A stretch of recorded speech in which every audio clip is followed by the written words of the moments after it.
أعوذ بالله من الشيطان الرجيم ولا تحسبن الله غافلا عما يعمل الظالمون إنما يؤخرهم ليوم تشخص فيه الأبصار আর জালিম রাজা করেছে আল্লাহকে সে বিষয়ে মোটেই গাফেল মনে করো না।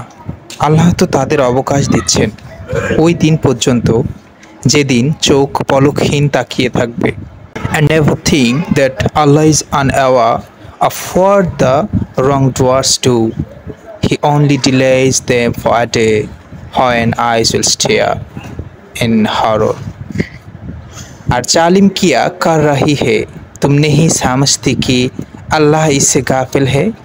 अल्लाह उन्हें आराम दे रहा है, इस दिन तक आँखें झपकती रहेंगी। सूरा इब्राहिम वर्स 42।